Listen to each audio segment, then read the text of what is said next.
And on that note, the time is now 12:08 p.m. I call the meeting to order. Thank you all for being here again. For those that are for those of you that already have done it, thank you so much. For those of you, if you are currently a program representative, please just put your please join using your first and last name. So update your names at this time if you have not, and put your four-letter program code. Your four-letter program code. Rename yourself using your first and last name and your four-letter program code. Welcome. I hope everyone had a good and restful holiday break. This is the first meeting of the new year, so happy new year. I am currently going to pull up the agenda and share my screen. But just as I do that, I know the first thing on that is the president's address. So I'm going to call for a motion to move to the president's address. Motion to move to the president's address. Seconded. Perfect. Vara, the floor is yours while I pull up the agenda. Okay, thank you. Hi everyone. It's really nice to see some of your pictures and some of your names on the Zoom screen after the winter break. And some of you on live video. Yay. Okay. Um, so there have been a lot of changes and just a very small update. Since most of the fee-related stuff will be covered in Michael's address, I'm just going to go over briefly on the things that I have been more involved in. So firstly, we voted against the sustainability fee based on the responses we got from all of you, plus a few other grad students, and I think one odd alumni as well.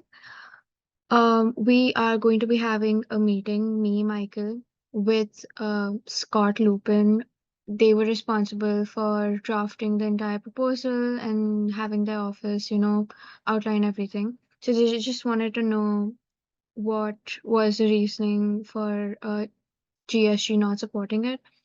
And we'll be having a meeting to let them know of that. Coming to the health center fee, this is something which is still ongoing, but to update you guys, me and Michael, we separately reached out to different members, the voting members on the fee review committee, and we urged them to consider the fact that this is not a really great decision for grad students, and this is their sentiment. So please do vote with that in your mind. Fortunately, we were able to sway a few people, but not all of them. So it was a 4:5, 4 against and 5 in favor. So it has been passed for now.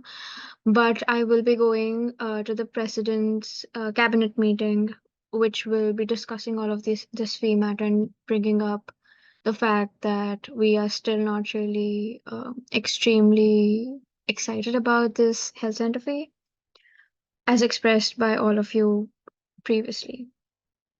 Also, I have rescheduled my meeting with President Pines just before the cabinet meeting, probably being on Tuesday, and my meeting with President Pines being on coming Monday.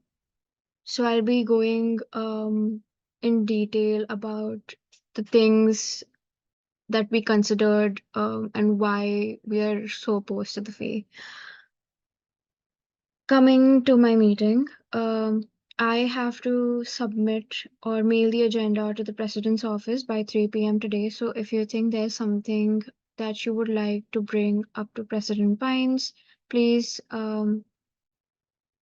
mostly text me on GChat or email me either on my personal email address or gsg-president@umd.edu.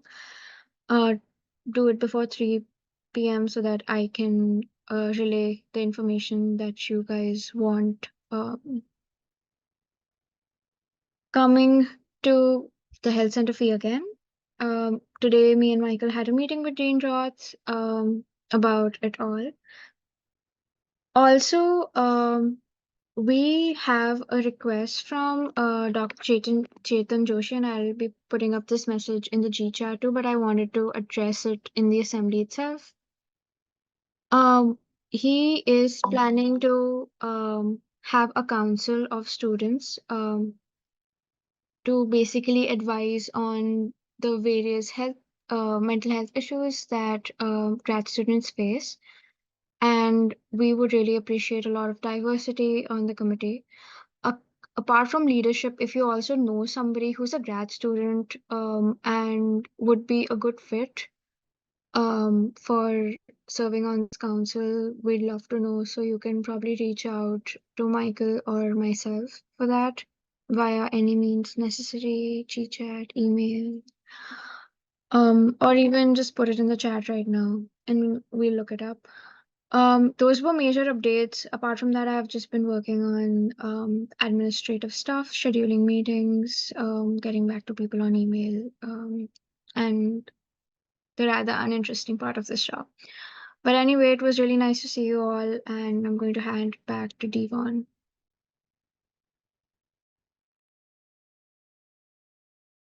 Perfect. Thank you so much, Vara. Are there any questions about the president's address at this time?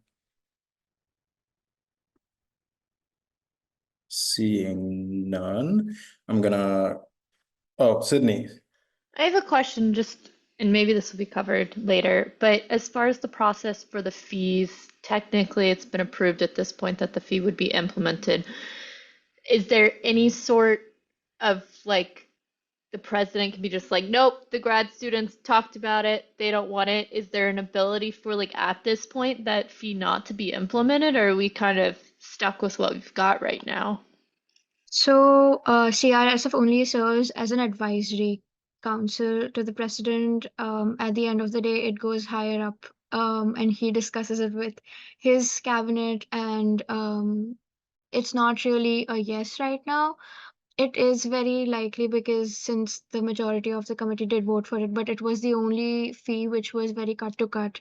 It was 4:5. So we still have a little time, and hopefully I will be able to persuade him in seeing that this is not really in the greater good for most of the grad students.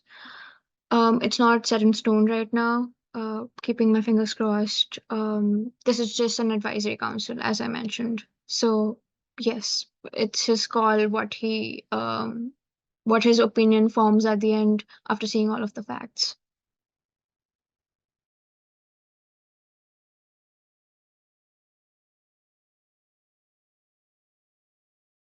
Any other questions at this time? Seeing none, perfect. Could I call for a motion to move to the VPLA's address? Motion to move to the VPLA's address. Seconded. Perfect. Hi, everyone again. I just quickly wanted to solicit some feedback from you all. So previously I attended, and I'm just quickly shifting over to this email. Previously, I attended the consultation with the Campus Affairs Committee talking about how the graduate student government was affected or is affected by changes to the policy and procedures for the use of facilities and outdoor spaces policy specifically. And so this is what it is. I'm also going to drop this into the chat. I am going to drop this into the chat. Everyone can see my screen, right? Just confirming. Perfect.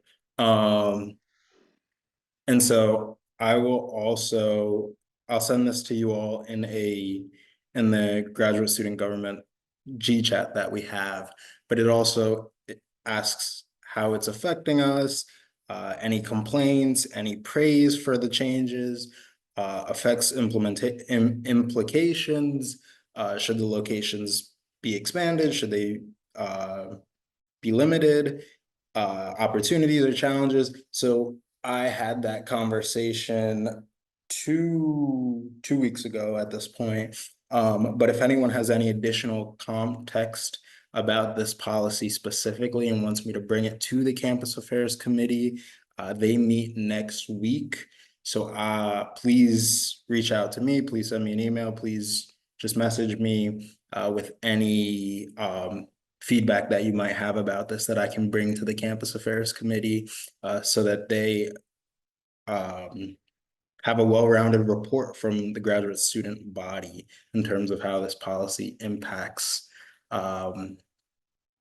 stakeholders and students specifically. That is all for my report. I see our guest, Mr. David Allen, is here, so I'm going to quickly do a brief. Oh, Michael, yes. Sorry, just a super quick question about the thing Yeah. you just presented about. Is there I was told, because they checked in with another committee as well. Yes. They wanted like written testimony. Do you know who to send that to, or if there's a deadline? Thanks. So you all can. Thank you, Michael. So I also am the graduate student government representative on the Campus Affairs Committee. So if you have anything specifically, please send it to me, and I'll forward it. If you just want to send it directly to the chair, you can send it to Karen Denny. She is the chair of the Campus Affairs Committee, kdenny12@umd.edu. If you have specific testimonials, but if you send it to me as well, I can always bring it forth to the committee as a member. And sorry, is there a And- deadline for that?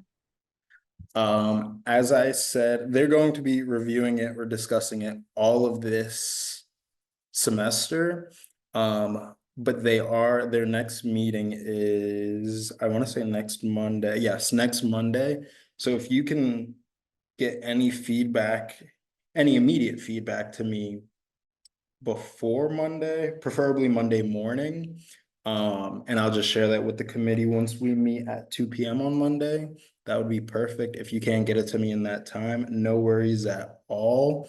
I believe they're still doing consultations at this time. So if there's anything, I could always give it to them if you send me something last minute too. Thank you, Michael. Any other questions at this time? Seeing none. I just want to quickly introduce our first presenter for the day. And I'm going to quickly jump back. You guys can see the agenda now, right? Perfect.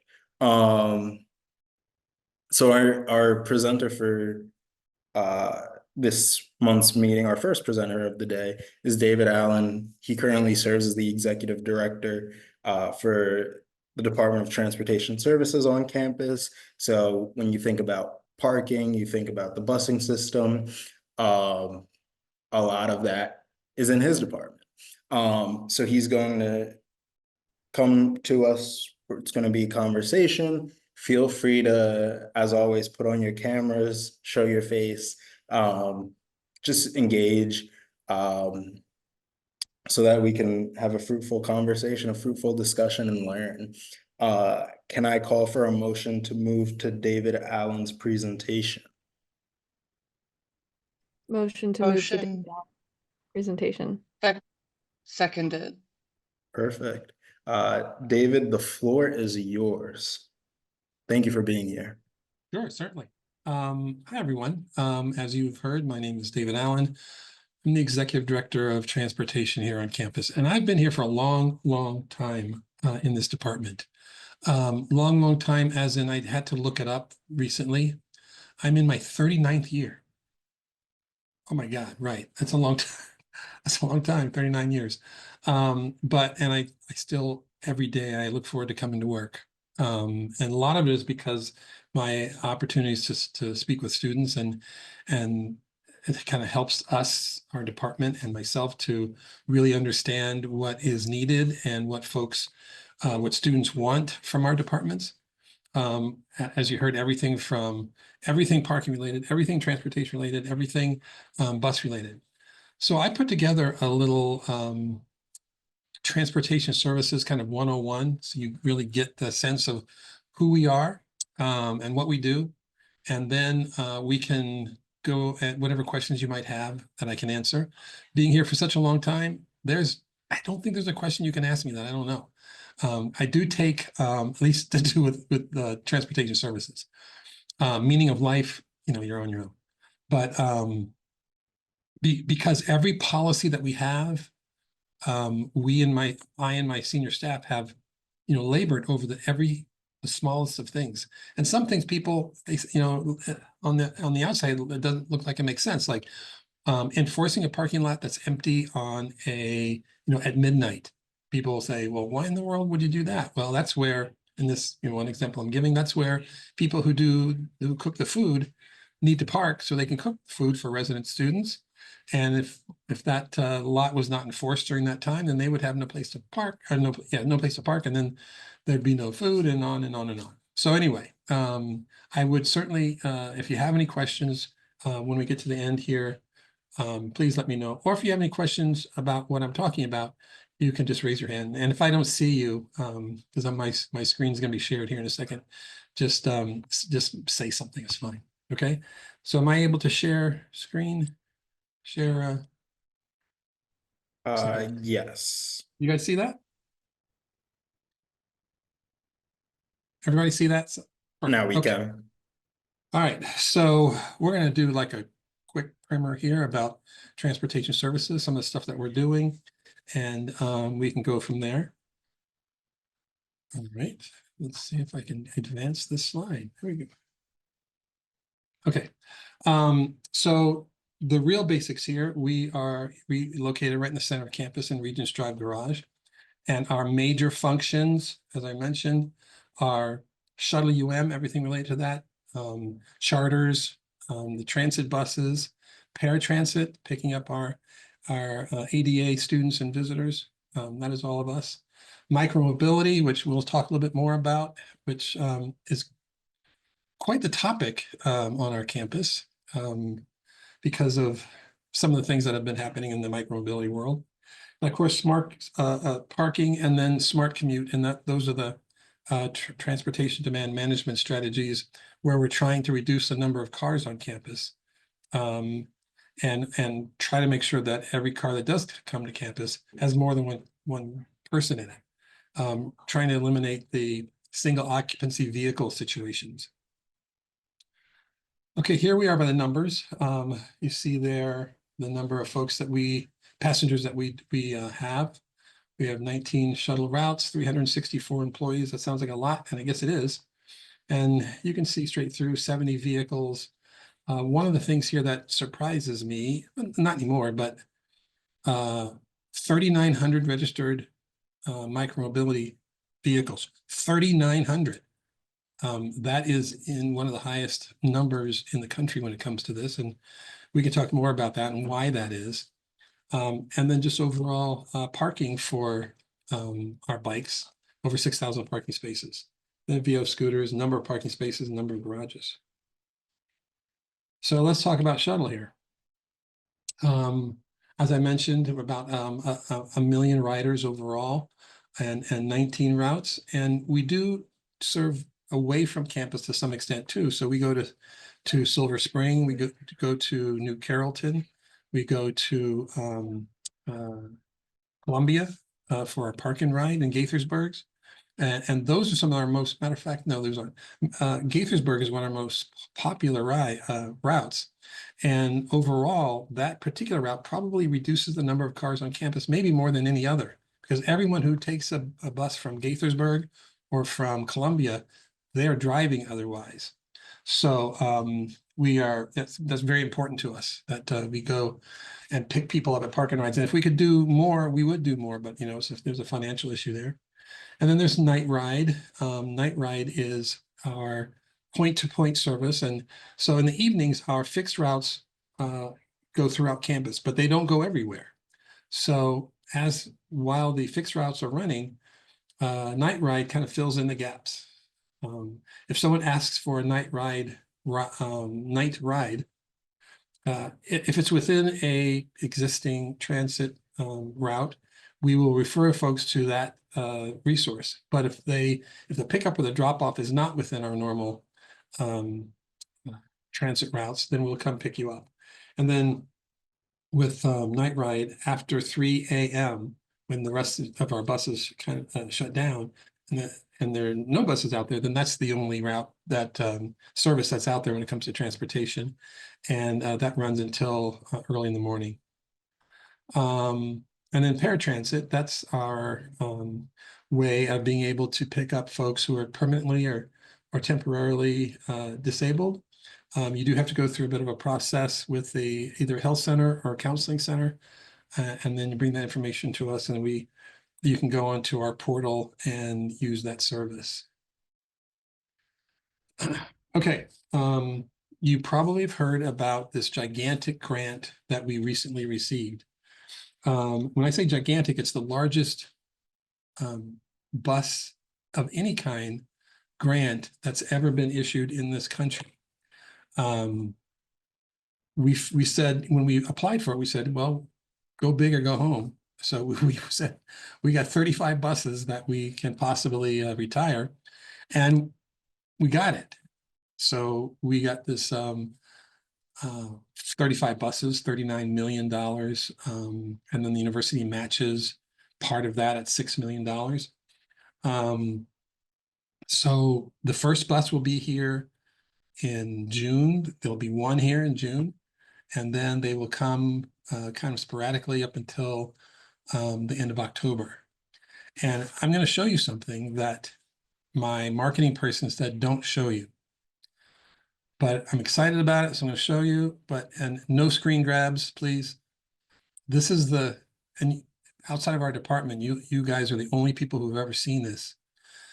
This is our new, I'm going to flash it up there, not super long, but this is what the new electric bus is going to look like. And that's it right there. There are some stylings of our existing bus and some also, so people know that it's electric, so we can kind of keep people happy on both sides of the traditional and the something new. So this bus will be on our campus in June. It's gone. Okay, no one. I had to say that because it's the only way I could talk to my marketing person to even let me put it up.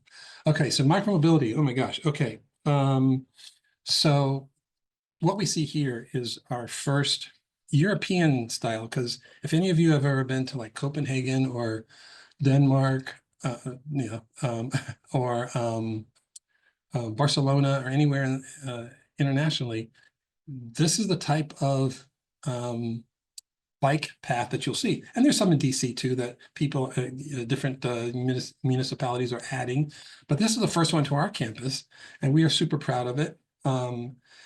We did it last summer, did it all in just one summer.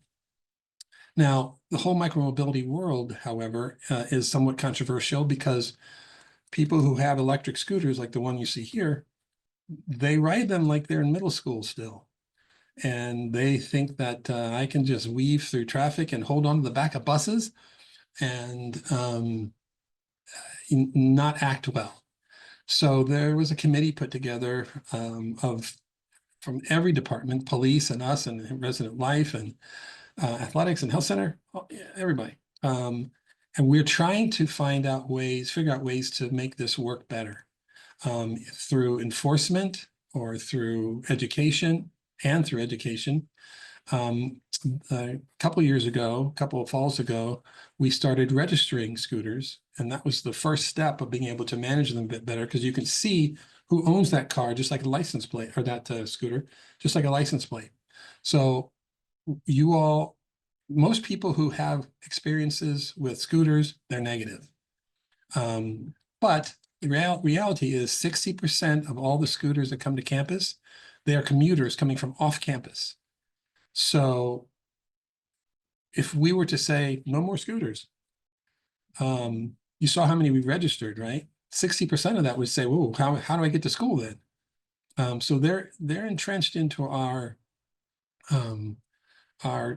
institutional transportation plan, but we just have to work harder on trying to make it so that people ride them more responsibly. And a lot of that will be through enforcement. There has been not even moderate, slight bit of enforcement the last couple of semesters, but our plan is to really pick that up. We aren't responsible for doing enforcement of moving scooters.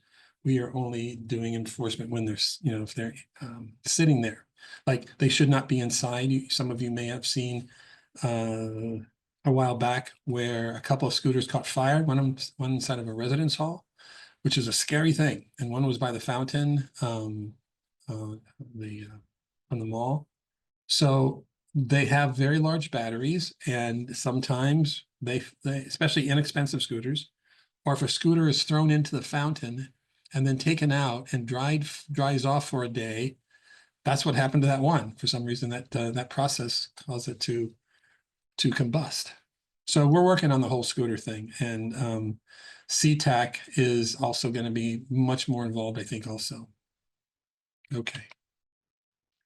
All right, micromobility and biking. So like the bike path we just saw, what you're looking at here is lot 1. You see the stadium off to the left there, and TAWS, football complex, something similar to that. What I just showed you is going to go down with the new road on both sides of lot 1.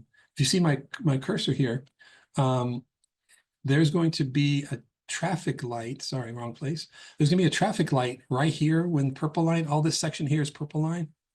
There's going to be a traffic light right here. And the first traffic light for campus, and the second one will be where the old M circle used to be. There's going to be a traffic light also where the train's going to come through there. But if you can see this, it's going to be much better for pedestrians, much better for bicyclists and scooters, because right now that's all parking, and there are roads that run through there, but people just back out into that road. It's been that way for years, and it's never been a good situation. So finally, we will be working on this project next summer, and we have some grant money that we've worked on to help fund this, and we also got some of the funding through the Student Sustainability Fund.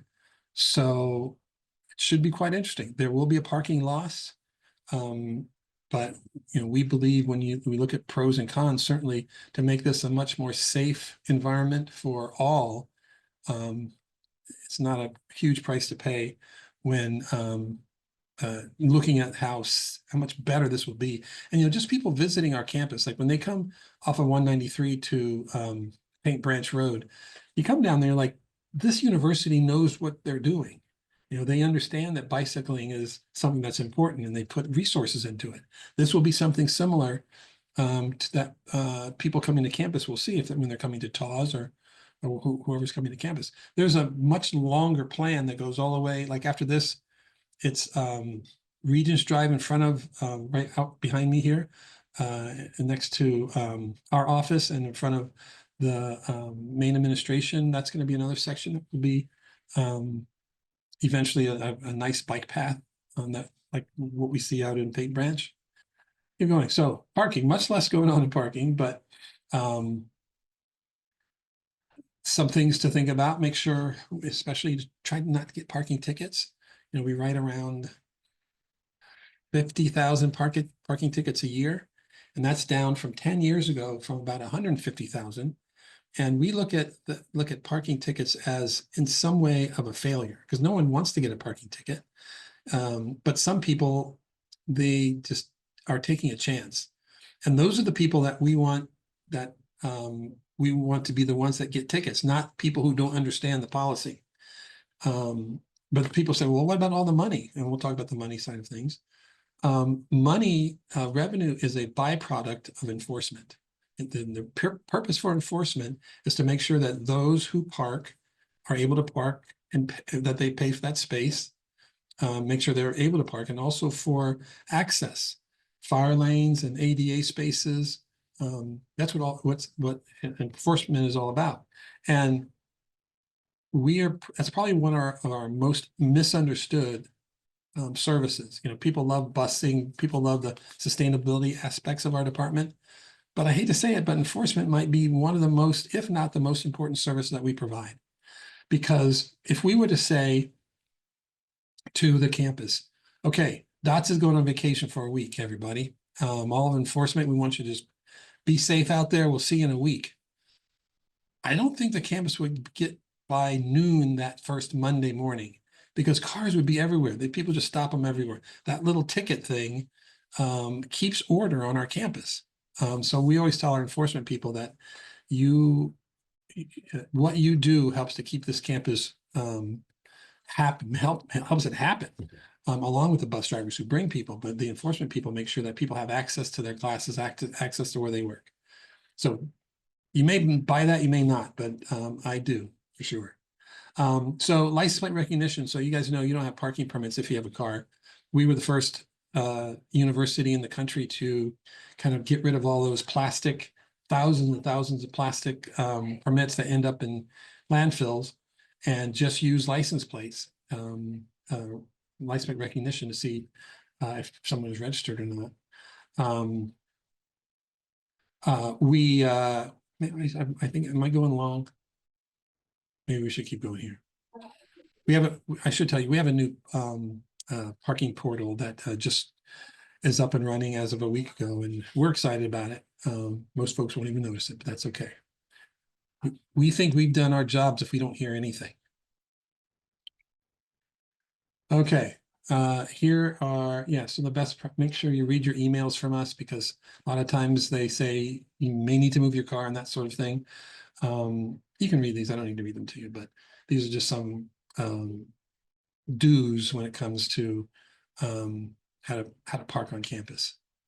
Okay, where's all that money go anyway? So here is revenue.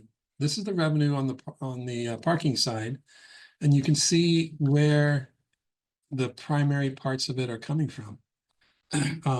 Faculty, staff. I mean, I wish I could say we planned this. Kind of did, but not really. Students and employees pay about the same percentage of the cost burden for parking, 33.3 and 33.2% of all the money that comes in are from employees and faculty staff parking. And then you see visitors and parking enforcement.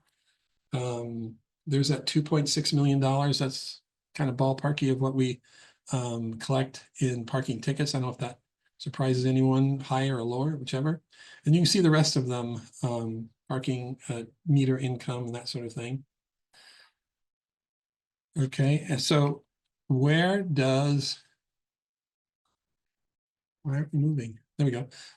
Where does it go? See how much we have, how much comes in, where does it all go?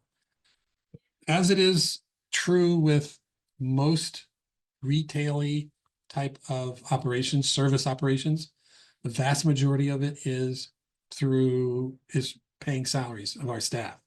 Those, what was it, 360 almost, something like that, employees that we have. And we've had, the governor has given us state employees significant salary increases, as you guys know, probably, especially working on the budget over the last 3 or 4 years. But that's where that 46% goes to. And then contracted services are things like people to clean the garages, and they are, when we contract something out, those would be employees, but we contracted out having someone else doing that kind of work. Then you can see the rest there. If you have any questions here, like transfers like we pay the police in order to monitor our facilities. We pay for electric. I should have said this before, we are self-support. So every time there's a salary increase, every time there's an increase in maintenance costs or electricity or any of those things, it comes from us overall. Okay, so let's look at shuttle bus. So where the revenue goes there, rightfully, I think, in the right place here. Most of it goes toward I'm sorry, this is the revenue. So most of the revenue comes from this mandatory student fee, 11.2 million. It's also subsidized by parking fees, and that's how employees help to pay for parking also through the employee, through their parking fees. And then you can see straight down campus parking connector. That's the buses that go to Silver Spring, College Park, Metro, and New Carrollton. Parking pays for those routes. But this is the revenue coming in. And you see down through regional connectors, and then other fees for services. Okay, revenue and expenses. So here's where I was trying to get to. So here's where that personnel cost, majority of the revenue that comes in goes toward personnel. And then it's expensive to keep those buses running. So 3/4 of practically of all the revenue that comes in are toward our maintenance and operations and payroll. We're almost finished here. Oh, we are finished. So I am ready to take any questions you might have about what I've talked about or anything else that you may have a question about when it comes to campus parking and transportation. Is that Rose? Rose Hi, is all. Go ahead. Yeah, I'm Rose. I'm a grad fellow in the Neuroscience and Cognitive Science Yes. program. Yep. Yeah, thanks for being with us today.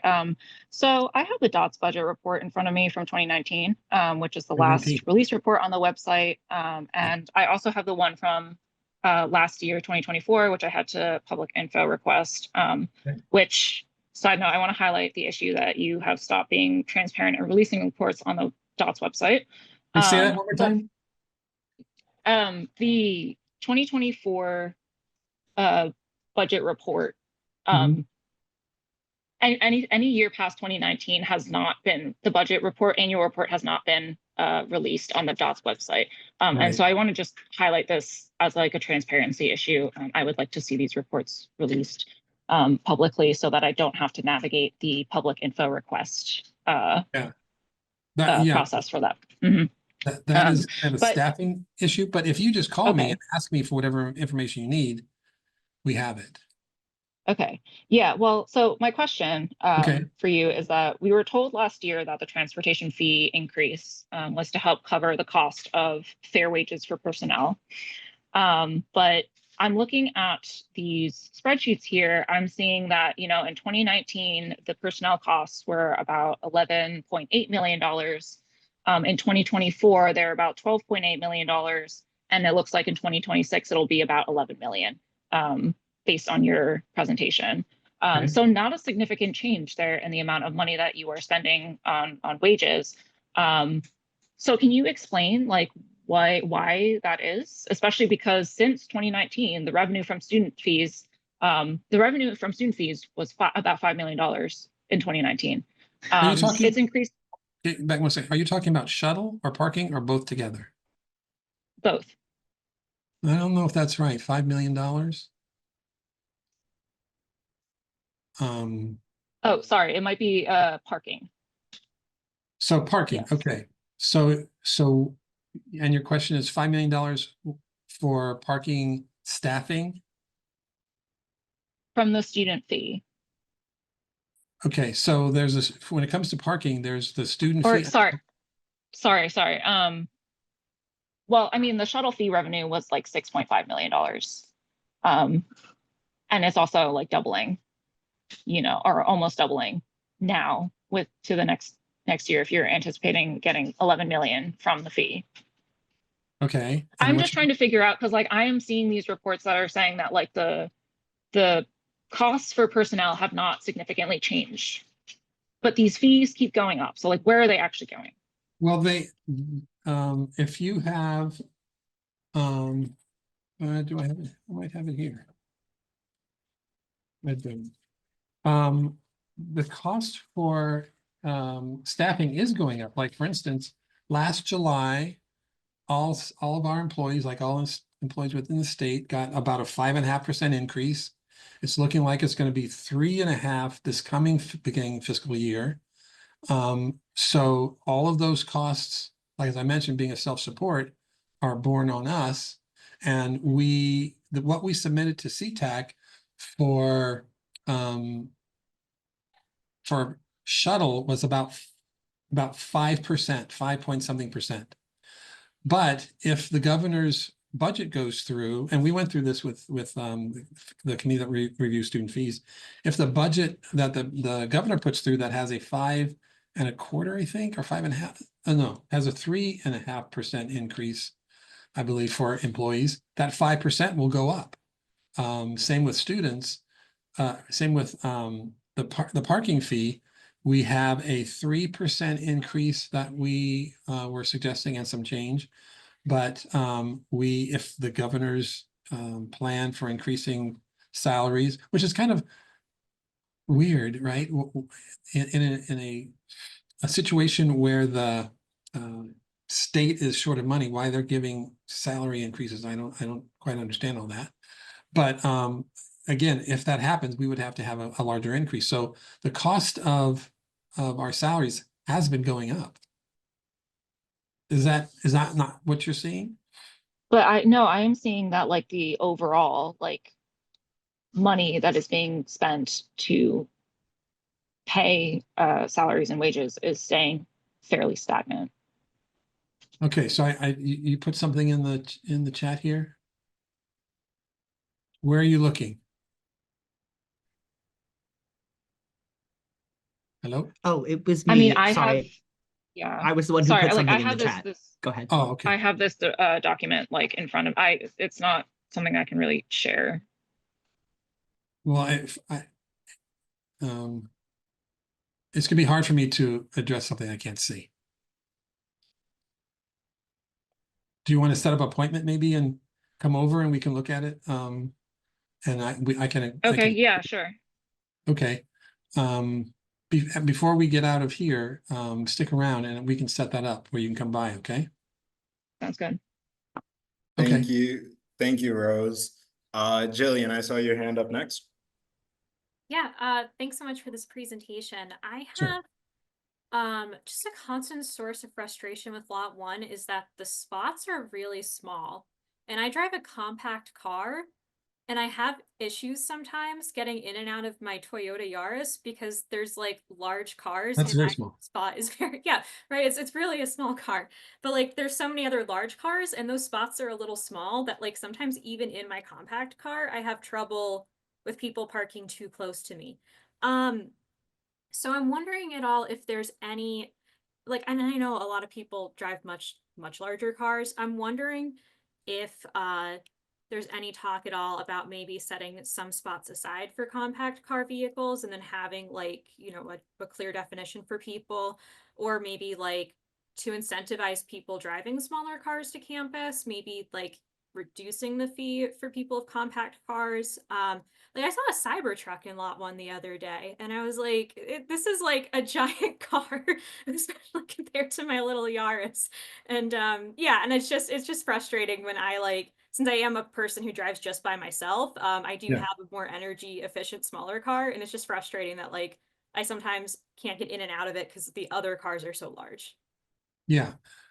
So yes, I am definitely aware that those are sized spaces. And over the years, we have talked to student groups about that problem, because it's easy to, so you're probably not old enough, but there was a time where small car spaces were kind of the thing. There'd be small car spaces and big car spaces, or regular car spaces. But the problem that came about was if a lot of the small cars would park in the big car space, and you can't really enforce that, because what's really a big car, what's really a small car? I mean, you can have policies, but your person driving in and seeing an empty space, it's just hard to enforce. The only real way to fix this is to increase the size of the spaces. So we have over time talked to SGA, GSG, and RHA saying, if you all want to get together and make a recommendation to increase those spaces, we can do that. Now, doesn't take a lot of math to know that if there are 1,000 spaces in that lot, increasing the size of those spaces to the rightful size, which is not 9 feet, they're only 8 feet now, would cause 300 space loss or so. something along those lines. So if that is something that is recommended to us through you guys, through not a referendum, it's kind of not that big a thing, but a resolution maybe or something to increase those spaces of size of that space, we can give you an exact number. We probably still have it because this has happened a few times. People have inquired about this. How many fewer spaces there would be, and then therefore how many fewer people would be able to park there. And historically, that has not, you know, as it came to votes with GSG and RHA, because they're and SGA, people decided, well, we're going to take the scratch size of cars over the loss of number that are there. But if that has changed, especially like 5 years ago, cars were generally much smaller, and 10 years ago they were generally much bigger. And now they're getting bigger again. But you know, it's just paint. And if we were to do this, probably would be a good time to think about it because of that bike lane and that road that's going to be going through next summer. That'd be the perfect time to restripe it. So if our GSG wants to get together and say, hey, we want to have a resolution that says these spaces are increased to the normal size, and we know all the normals things, then we would do it. Hey, Jillian. Thank you for that response. And Jillian, thank you for that question. Yeah, thank you. I'm looking at the time now, so we only have time for one more. Swaroop, I see your hand, so I'm gonna go to you, Rose. If you want, can you put it in the chat to David or send him an email for your question, just so that we can move along? Sorry, are you asking me to? I put my phone number in so you can text me if you have anyone has any questions, or Rose, if you want to set up that meeting, we can do that too. Yep, sounds. Swaroop, you're up real quick. Hi, so I'm a grad student in mechanical engineering.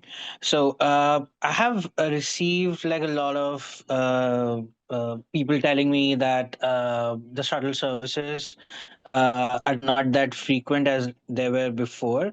I'm talking especially about bus number 118, 113, and the Silver Spring connector. Their frequencies have reduced in the past semester. So, are we expecting, because these lines connect a big chunk of grad population living in the Hyattsville area and Graduate Hills? So, are we expecting the buses frequency to go up, or what is kind of the what's going on basically is what I wanted to ask. Okay, you know, this might be part of Rose's question, because rightfully so, students have fee fatigue. You know, no one wants to pay more for anything. I don't want to either. And there have been years where we had to cut back because we could not, the fee that was necessary, we could not put forward. And it's a difficult thing. I mean, to see, so remember that 1.1 million rides that we had this past year? Before COVID, it was 3.5 million. Now it's 1.1 million. That means we need fewer drivers, and perhaps that's what Rose is talking about. But those that are here, we do have to pay more. But we would love to bring it back up to that $3 million.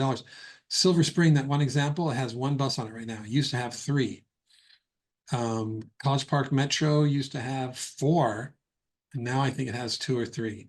Now, the 105, we really kind of tried to beef up, and we brought that back, I think, close to its previous headways, and that does go to Graduate. Is Graduate Hills the one down close to Baltimore Avenue, or is that Gardens?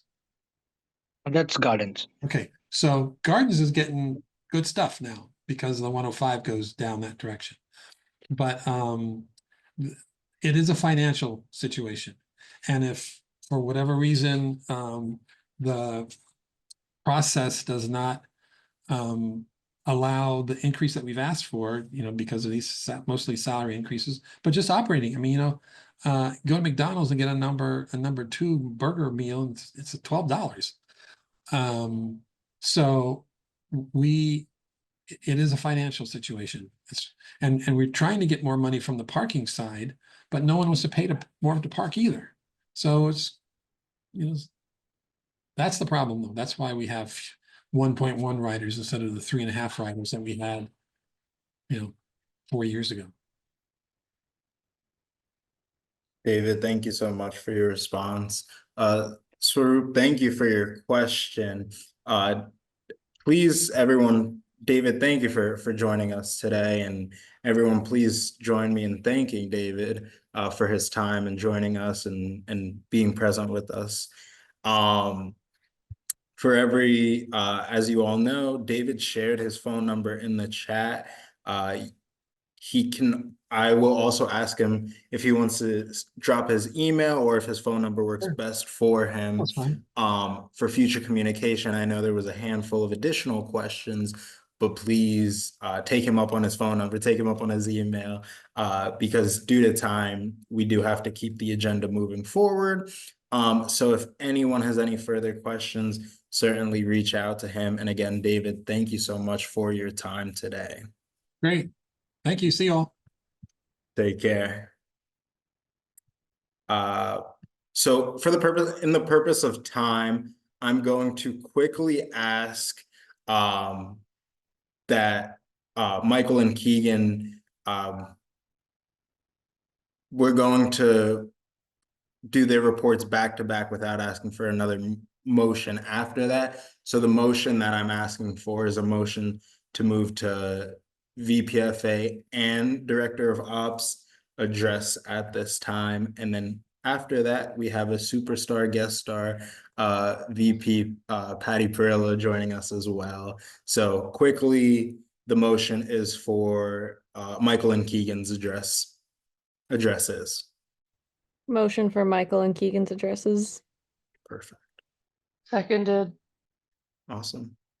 Y'all, the floor is yours.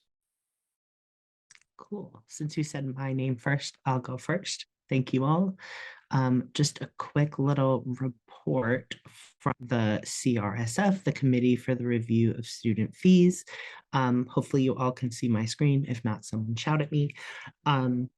So actually, before I get to that, so the Committee for the Review of Student Fees is part of the larger fee setting process for the next year. So that's financial year 26. And this last meeting took place this Monday. And so this is where the committee gets together and ultimately votes on these fees. I can show you real quick the makeup of the committee here. I highlighted these 3 for reasons that I'll get to in a minute, but these are the folks that are on the committee. The voting people are up top, and then other folks below.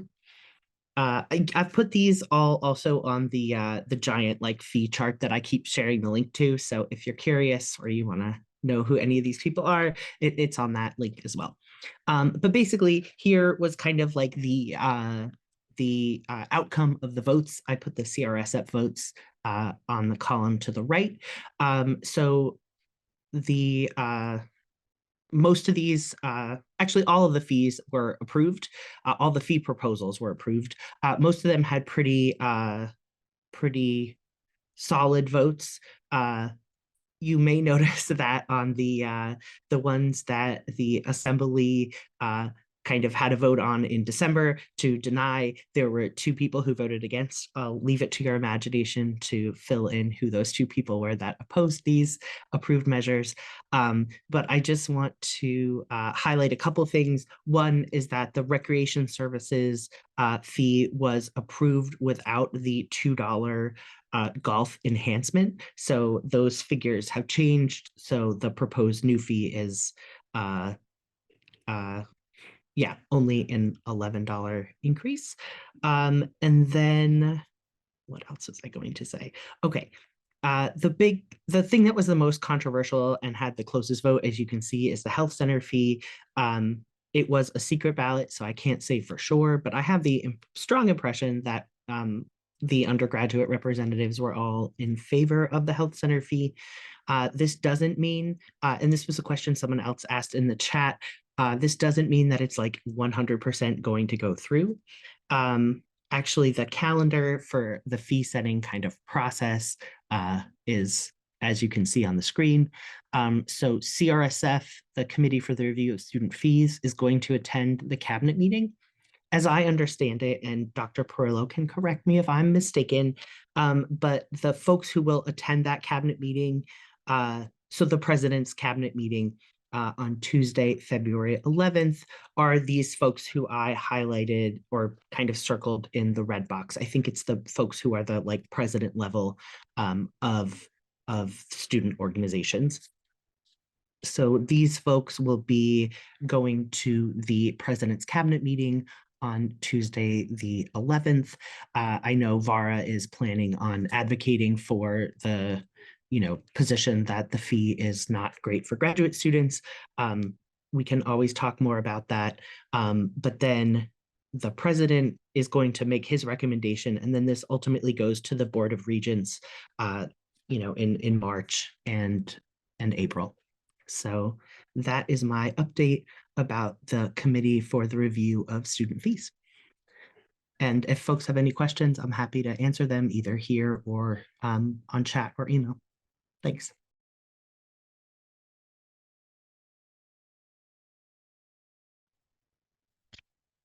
Yes, that means it's my time. All right, so I will try to keep this relatively short because I know we have a full agenda today.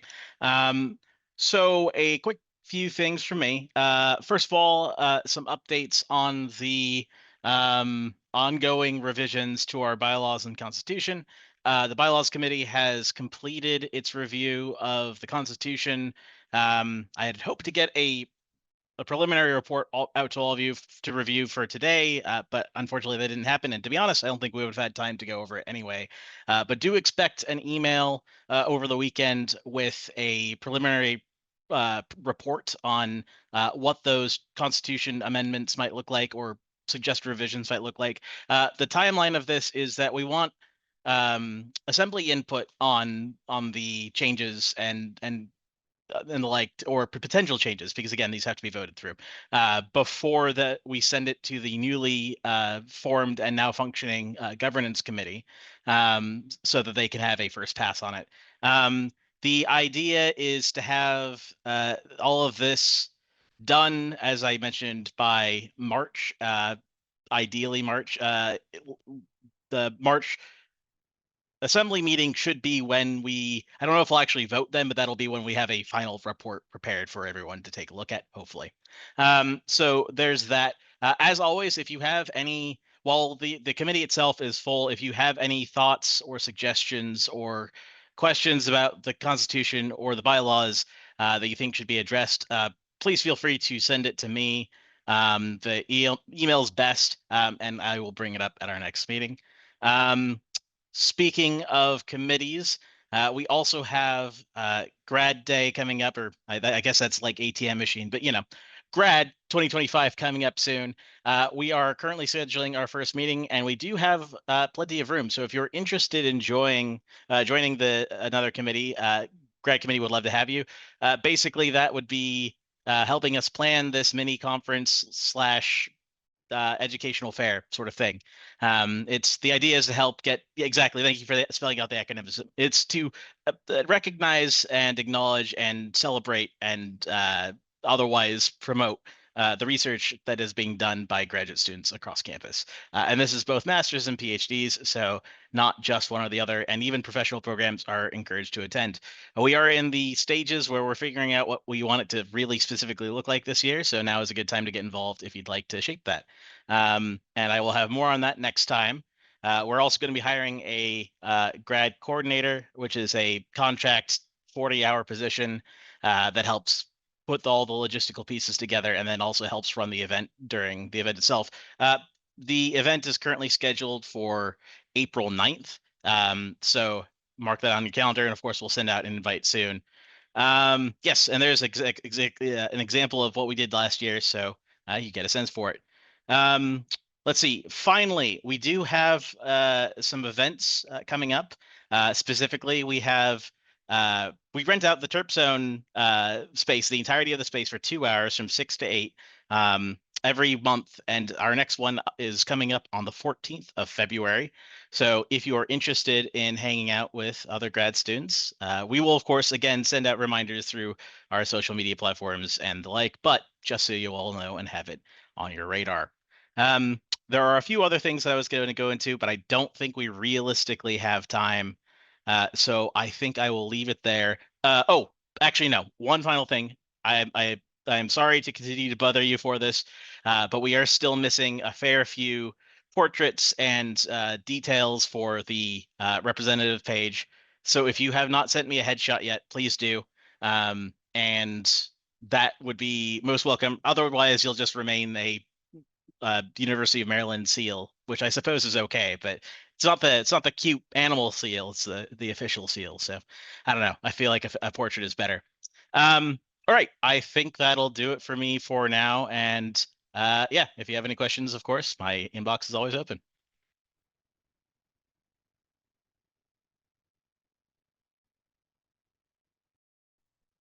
Perfect. Thank you, Michael. Thank you, Keegan. I think I just got back right in time. For the purpose of time, if you all have any questions, feel free to message Michael and Keegan in the chat or in their emails as well. So just moving along with the program. We have the Vice President for Student Affairs here, Dr. Patty Perillo, joining us. I'm just going to quickly call for a motion to move to Dr. Perillo's presentation.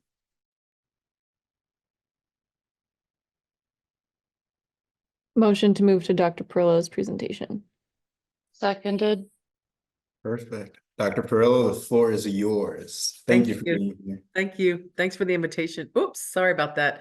I'm at home today because I am not well, so my apologies.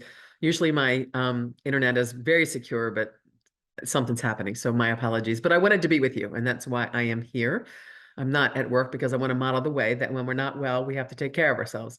I spent the weekend with 5, 4, 3, and 2-year-old grandnieces and nephews. And while they are beautiful children, they are gremlins filled with lots of germs. And so I got something, and I'm feeling better. That's for sure. I'm on my way out, which is a great thing. But I wanted to be with you, and sorry that I'm coming from home. That's just fine too. I can actually share my Christmas cactus. Can you see it? It's just blooming beautifully. Anyway, good work, Keegan and Michael, and thank you all for the invitation to be here. I was a doctoral student here at Maryland, so we shared the experience of being a TERP graduate student. And that was a long time ago, 30 years ago. And it's a much more connected community than it was. The grad community is so much more connected than it was when I was a grad student. And so though we have miles to go and promises to keep, what I do know is that it's much stronger and better than it had been when I was here. So I'm really, really grateful for that. Lots of times grad students ask the question, does student affairs work with, support, advocate for graduate students? And my unequivocal answer is absolutely, positively, definitely. You are students. And so we share in the responsibility of caring for you, supporting you, and doing all that we can with and for you. I spent a lot of time with your president. Varar and I have monthly meetings and monthly lunches with other leaders. We meet in other meetings. And I have connections with several of you on this call in other ways too. So I'm always connected to you, even though I'm just here today. I have lots of connections with you. What I'd like to do is share with you a bit about student affairs and the work that we are committed to in working with graduate students. So I'm going to share my screen. You know that you think that you're ready to pull something up and then it's just not there anymore. There it is. Okay, let me share my screen and kind of walk through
sharing her expertise, sharing all the work that Student Affairs does for us, and how that division truly makes the experience for all of us. And we're willing to do more. So let's just stay in relationship and partnership. Thank you all. Absolutely. Have a great semester. Thank you so much, Dr. Perillo. Thank you for all the work that you continue to do. Thanks, Goodman. Take care. Perfect. Just moving along to representative forum, if there's anything you all have questions on, anything you want to bring up, anything in general, this is the space to do it. I'm going to have a solid awkward 30 seconds until someone starts speaking. If not, then I'd be more than happy to adjourn the meeting early this time. Maybe a minute. I don't want to keep y'all here longer than you need, but want to make sure everyone addresses. Sydney, I saw you unmute, and then Nora, I see your hand. Yeah, I was gonna bring up something real quick, and I don't know, like leadership, if you can just like have any insight to give. Just, I mean, Student Affairs does great work, but then we talk about, and I try not to be combative with administrative leadership, but they often talk about, oh, we're doing this for the grad students, but also there's food insecurity, there's housing insecurity, and to me the obvious answer is pay us more, give us more to work with resource wise. And I didn't know if you guys had any insight onto like what their mindset was on that, or if like as GSG, if we should be potentially like helping GLU or the other organizations that are working with unionization, or even outside of unionization, just like livable wages. Because I believe it was Nora, to her point about like the pilot program, like everybody wanted it because right now rent for a room is a paycheck or more sometimes for grad students. So I don't know if leadership has any more insight than like the reps do on what is happening on the administrative level for making like actual obvious helping things. But anyway.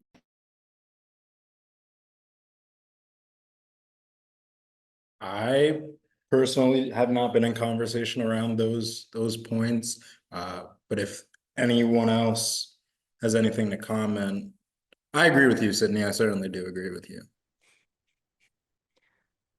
If there's other folks from like executive team who want to say, but I think I noticed Rose, like, I don't know if you raised your hand right after this to reply, but I'd be interested to see what you have to say too. So I just want to leave that open. So I have. oh, okay. Oh, Sorry, go sorry. ahead. I was just. Do you want to go first, Far? You can go. Okay, I was just going to say, I know that in the Senate, President Pines has talked about the budget issues that are statewide.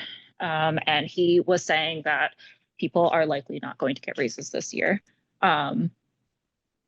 So just going to point that out, that like we typically, grad assistants will typically get like a 3 or 4% cost of living adjustment. And that might be on the line this year, depending on how the budget goes. Not to like, I mean, sorry, it's just bad news, but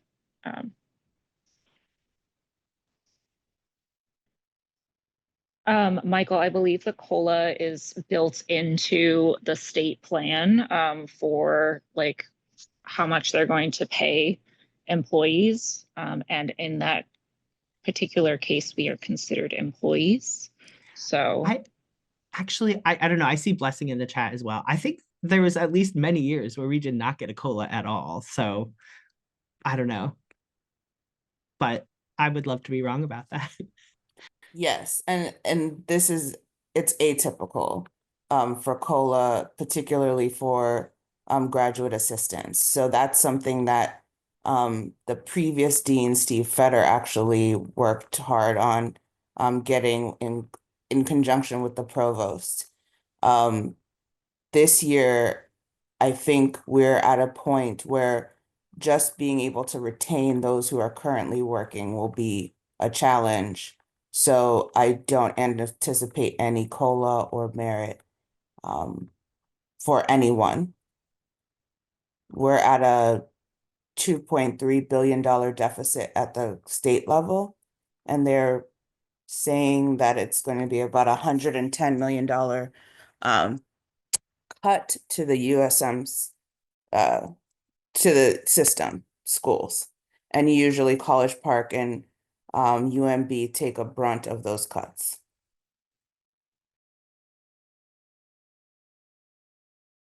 This is according to the Baltimore Banner, so I don't know. Thank you for And that just to additional clarify, context. oh, sorry, I was going to say, when you say I- no COLA to anyone, you mean graduate assistants, I assume, because it sounds like there's one in the works for like employees. Graduate assistants, even for employees, that might be, it depends. That's still up in the air, and it would only be those who are part of the bargaining unit.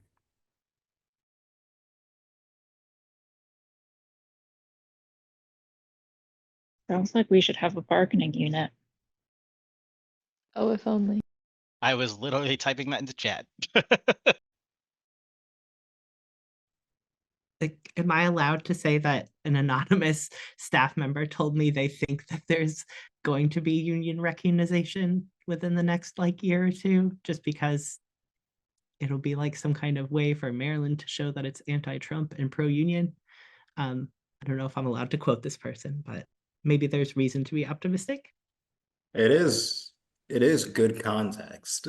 If let's just say it's, yeah, yeah. What I'm Keegan siding said with in the Sydney. chat, I'll believe it when I see it. Don't get our hopes up. I don't know if people are everyone's in the glue chats, but the chair of regents was there yesterday. Perman, I think. Yeah. To speak, I think, against it. But the bill passed the appropriations committee as of yesterday around noon. So that's cool. That's news that I got. Also, thank you, Joshua Lucker, for actually giving a real live IRL testimony. That's really cool that you did that. Thank you. And glue folks and I can also help folks if they are interested in calling legislators to talk about tangible working conditions that are issues that we're having. And so I am creating a list of talking points this weekend and we'll distribute them via glue.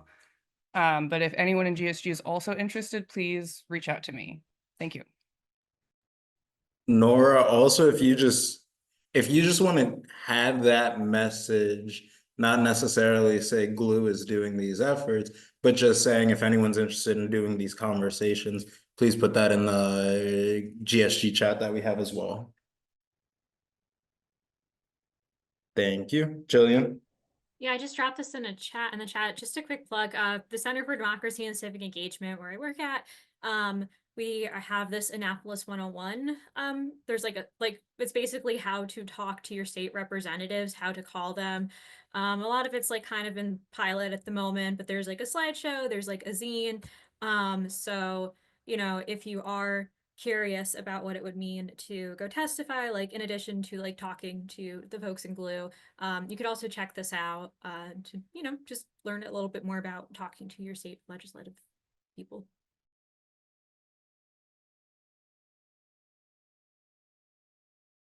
Thank you, Jillian. Any comments on the related topics or any new discussion for the forum? Nora, go ahead. Hello, Nora, Epidemiology, School of Public Health. So I'm the chair of the DEI committee, and part of what I do is meet with the VP of Diversity and Inclusion, who is Dr. Georgina Dodge. And I just wanted to say that she reiterates what Patty Perillo was saying. And also she was like, I forget the exact words she said, but she is not succumbing to the tactics of chaos and has a very sound head on her shoulders, and I felt really good after meeting with her. And I think she's a good leader at UMD. So that was one thing I wanted to say. I'm also working on some GSG legislation about how, regardless of what DEI becomes or is renamed as or rebranded as, we will continue to uphold the principles of DEI, inclusion, equity, blah, blah, blah. So if folks are interested in writing that with me, please also email me or whatever. Thanks. Thank you, Nora. Sydney, go ahead.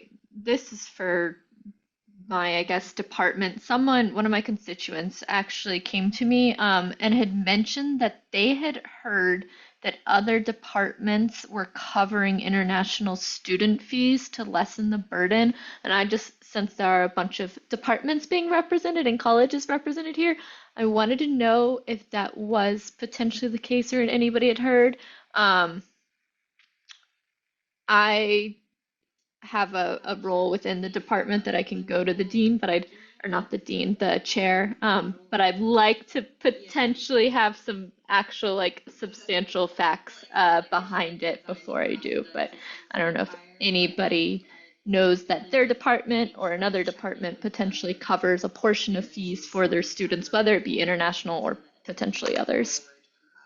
I think computer science does, because I had a class in computer science last semester, and one of my friends was telling me that the international student fee is covered by the department and they don't really have to worry about that.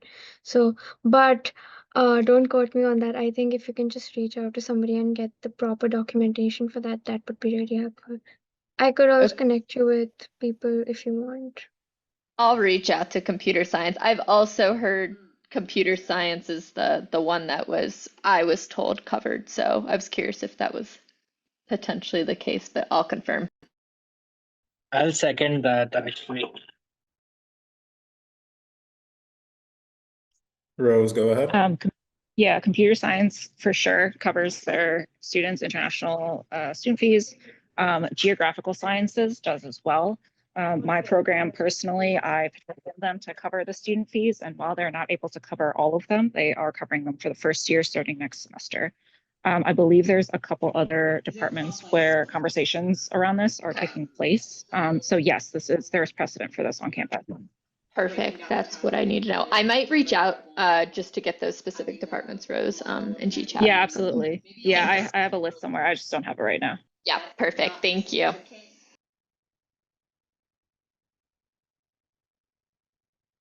Others at this time.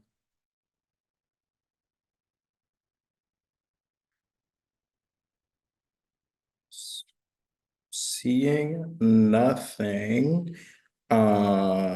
One thing I do want to add, if I can find it, and my colleagues on the executive board can correct me with the right date because I'm still looking for it. We will be meeting with the graduate school in the coming weeks. As we normally do. If anyone has anything they want us to bring to Dean Roth or any members of the graduate school, please let us know. Please send us a message and we'll be more than happy to direct those thoughts, comments, ideas, concerns to Dean Roth during those meetings. Michael, I'm also reading the chat. Oh, perfect. State Cola. Okay, no further questions at this time. I guess all in favor of adjourning the meeting, say aye. Actually, real quick before we do that. Go ahead, Keith. A very brief update.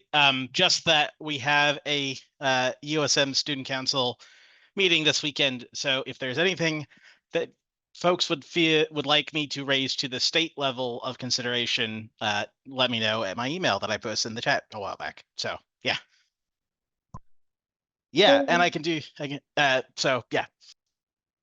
And also, as Devon and Keegan reminded, I also have a meeting, as mentioned, with President Pines on Monday, for which I have to send across the agenda by 3 p.m. today. So if anything's there that you'd want me to discuss, please let me know.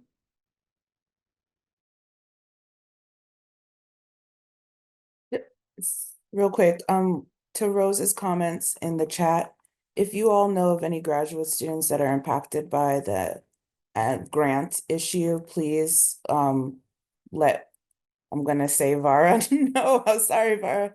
Didn't talk to you about that first. Can you let one of them know, or me, that's fine. I was mentioning earlier that a lot of postdocs are also impacted. Just want to make sure that as a university, they're aware and know how to advocate appropriately and hopefully effectively to the federal government about this issue. Yeah, it'll be great if you all can talk to your constituents and just check up on them if someone's facing, any potential stressors.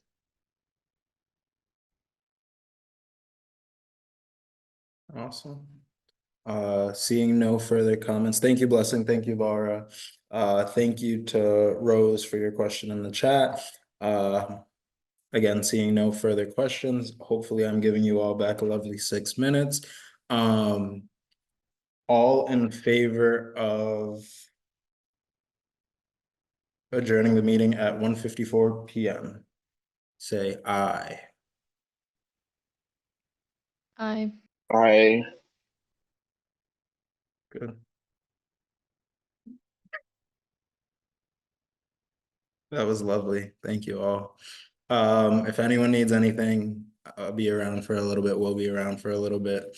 But again, thank you all for your participation, and I look forward to seeing you all in person February 28th at noon. We'll Will there also be have food? That's the plan.